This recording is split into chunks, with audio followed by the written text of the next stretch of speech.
This is a metal surface which can be electrified. We'll explain exactly what this means in a moment, and also how it's done. Right now, let's see what happens. I've got to operate the machine, but you watch the balloons.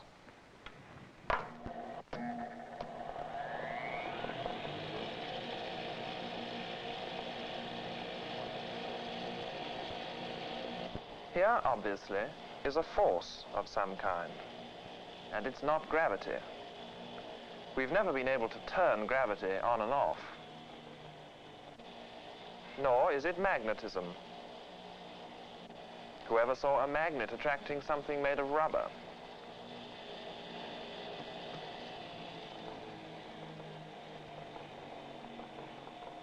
Yet it's an extremely important kind of force, for the pull which held these balloons together is in fact identical in character to the pulls which hold atoms together. For instance, it's the same pull which stops this drop of water from falling apart. It may seem a big step from the attraction this comb has for this paper to the strength in this enormous cable, or for the still greater strength, weight for weight, in this tiny thread of a spider. But it's this connection which is going to occupy us for much of the rest of the course. But electricity means not only force, it also means light. Indeed, electrified particles are the original cause not only of light, but of every form of radiant energy.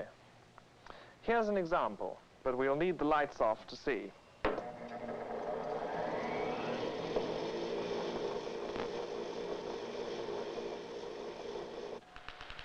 Another case is the spark, and of course, lightning. This film is really about electrostatic charges. What types there are, how they behave, how they're produced, and so on. Now let's see if we can use these electrical forces to find out something more about charge. Now, here's a coat hanger made of plastic. I'm going to charge this by rubbing with a wool scarf. Friction's a very general method of giving materials an electric charge. Think of when you walk across a carpeted floor and get a shock when you touch the doorknob. Now I've suspended this, and I'm going to take another material. This time a brush made of a different plastic, and I'm going to charge this with a different material, a Dacron sock.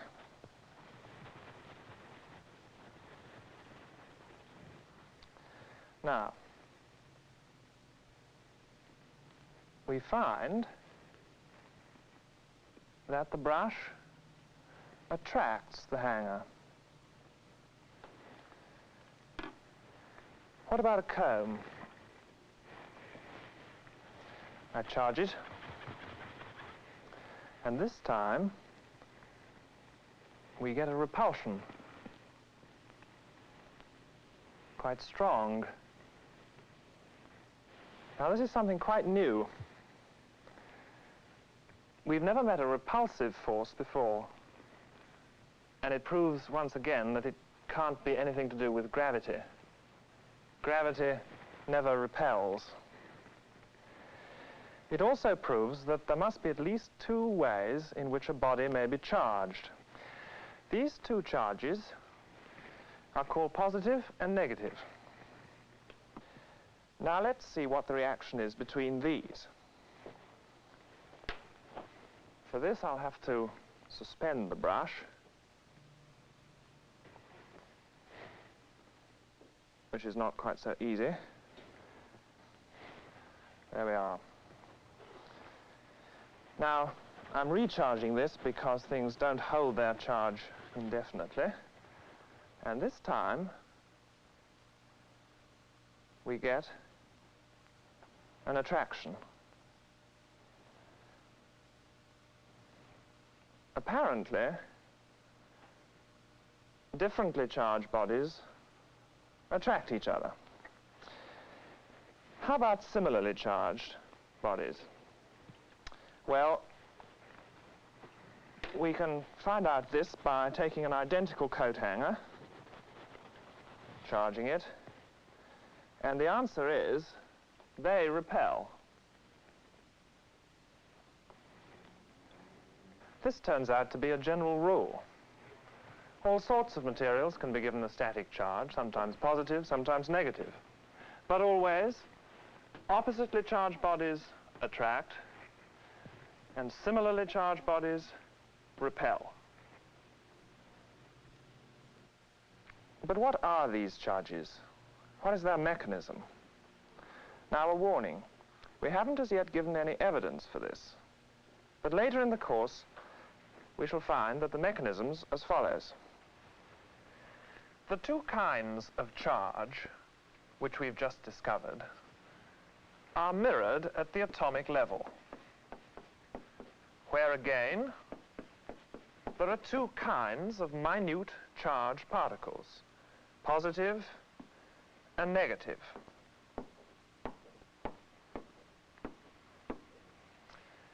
Now, in any ordinary chunk of stuff, this is meant to be a scarf, their numbers balance. Their charges cancel out, and the result is electrical neutrality. This is why neither comb nor scarf normally show any reaction. Now, the negative particles, or electrons, are fairly easily detached. According to this view, charging is the transfer of electrons from one body to another. We rob Peter to pay Paul. Here, the comb's receiving a surplus, and so becomes negative, whereas the wool is left with a deficit and is therefore positive.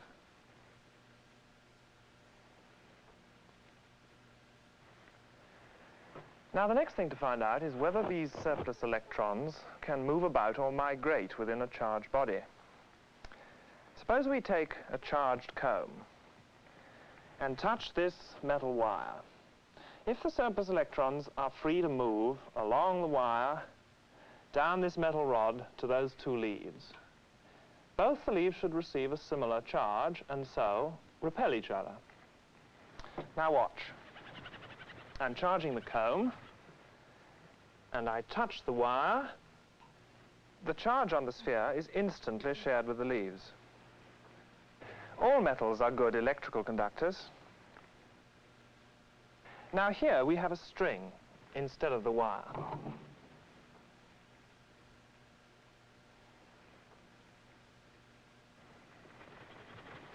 And this time, we get no repulsion. Now suppose we wet the string.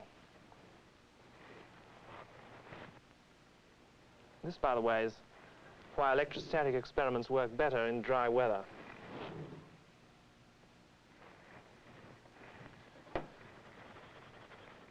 Now, we get a slow repulsion, because water helps to move charges about. The difference between insulators and conductors is only one of degree. For example, in this respect, the human body is about halfway between a good conductor and a good insulator. They're good enough conductors for us to be able to discharge objects by touching them. Here, the charge has leaked away through my body to earth. This is called grounding. Can charges be transferred from one body to another? Well, we've already assumed they can be by simple contact, as when we grounded the leaves. But here's a more ingenious demonstration. Now, we're going to give this plate a negative charge, which means that it'll always have a supply of surplus electrons. To do this, we use a machine similar to the one you saw at the beginning of the film. And this ping pong ball has been painted with aluminum to make it conducting. And when it hits the charge plate, it'll pick up some electrons, become similarly charged, and therefore be repelled. When it hits the uncharged plate, it'll give up some electrons, and so again be repelled. Therefore, the ball ought to bounce to and fro like a pendulum. Well, we switch on and start the ball.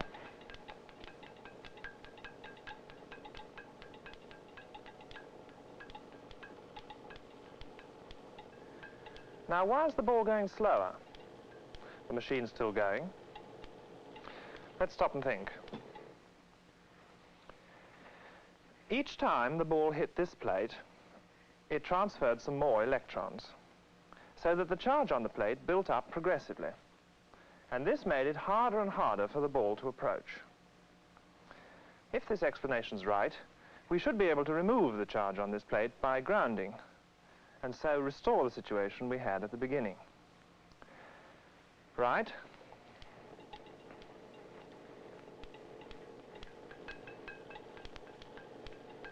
Ground it.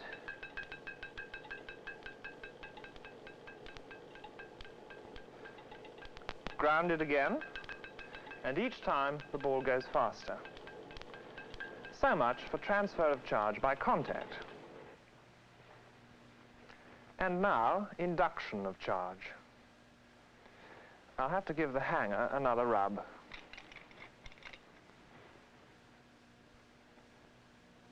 For this, we take an ordinary table knife, uncharged. I'm grounding it. Now watch. Now this really is extraordinary. This was an uncharged knife, and yet it must have become charged when it came near the hanger. But how? This isn't charging by contact. There is no contact. The explanation is that the surplus electrons on the hanger push the movable electrons along the conducting metal knife toward the handle, thus creating a shortage on the blade. This leaves the handle negative and the blade positive. But since the blade is nearer to the hanger than the handle, its attraction will overpower the handle's repulsion. Such a separation of charge is called induction.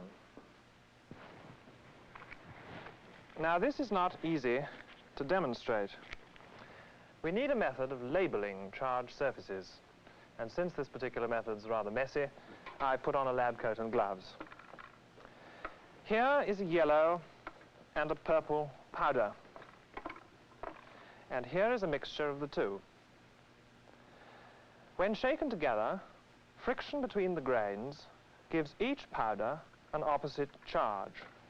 We'll check that the mixture works first using these two plates, both of which have also been given an opposite charge. Now, watch.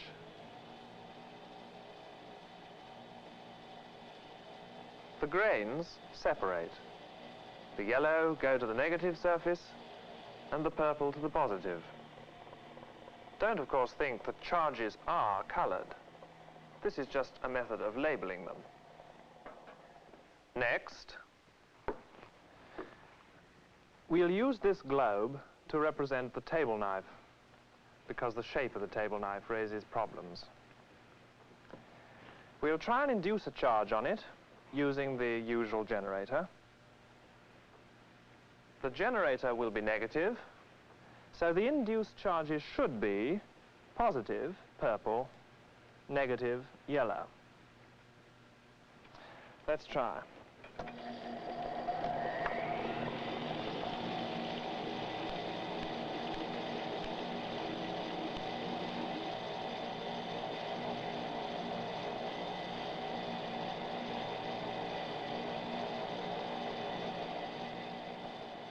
As predicted, positive,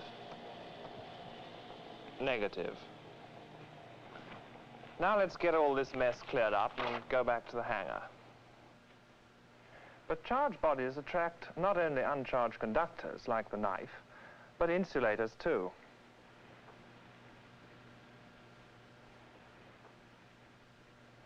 Here's a glass bottle.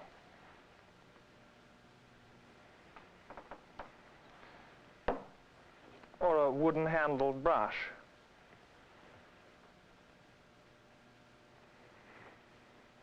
Or a leather shoe.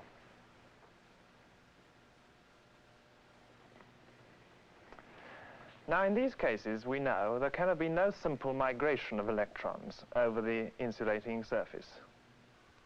It must be that the negative part of each insulator molecule is pushed away slightly, and the positive part pulled nearer. Such a distortion is indetectably small in the case of a single molecule. But when totaled up over billions, it does result in a net separation of charge. Of course, this now comes as no surprise.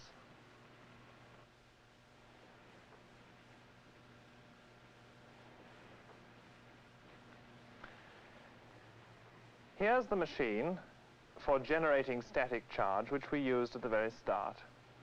It's called a Van de Graaff, after its inventor. And we're now in a position to understand in principle how it works. Indeed, there's no reason why you shouldn't construct your own.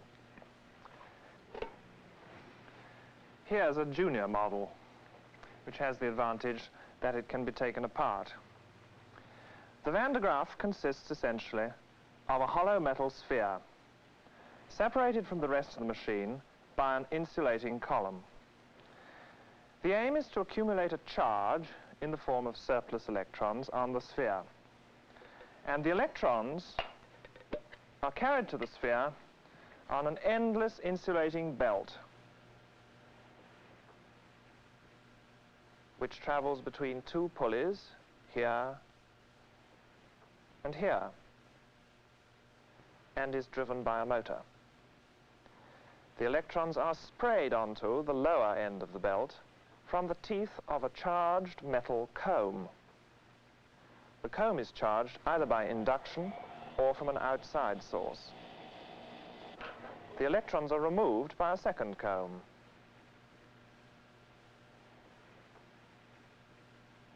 After being conducted to the sphere, they push each other away and so spread out all over its surface. And here is the biggest generator of this type ever built, now a museum piece. We ourselves are now inside the sphere, which is so large that it was originally designed as a small laboratory. In this machine, 3 belts are used. And here are the combs. Here's the machine in action.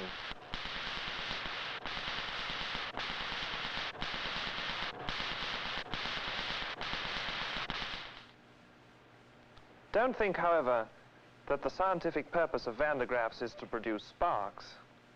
Many are used to produce X-rays. Other machines are used for atom smashing. This is the target area at the bottom of the world's most powerful Van de Graaff.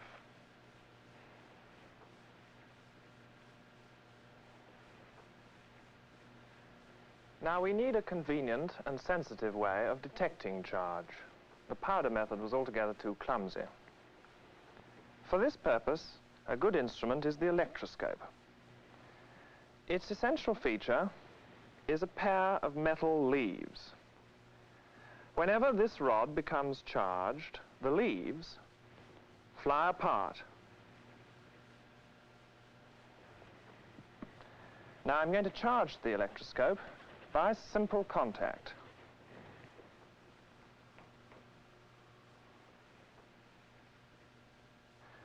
More usually, charging is done by induction, and the steps involved in this will serve as a useful review.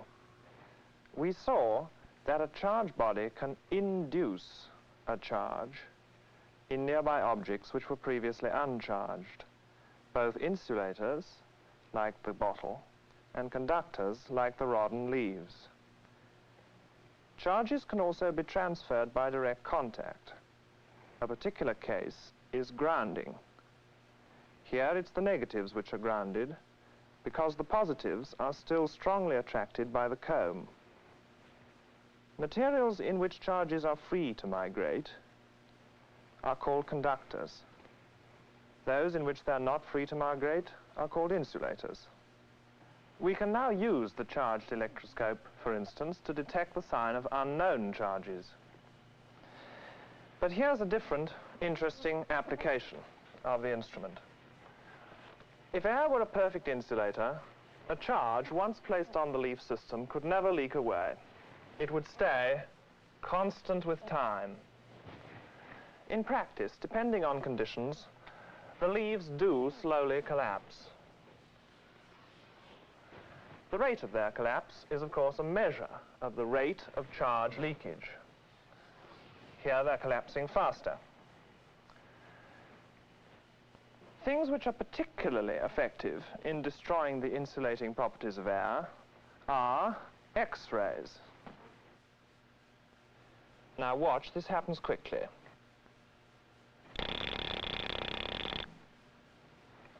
Also, certain kinds of atomic radiation, such as that which is given off by this radium source.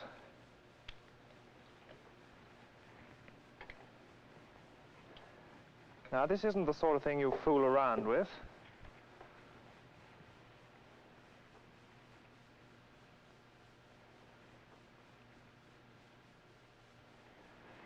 An electroscope is, therefore, a means of detecting such agents, and in various forms is carried by thousands of workers in atomic industries to check their exposure to dangerous radiation.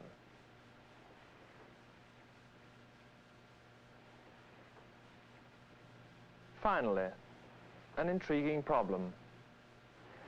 Even when an electroscope is carefully designed to prevent leakage of charge by conduction, and even if it's also shielded against external radiation, there is still a slight loss of charge. Strangely, this gets less if we go down into the earth, as in a coal mine. Conversely, the rate gets greater in the stratosphere. Why? Now go home and make your own electroscope. From a milk bottle, a nail and some metal leaf.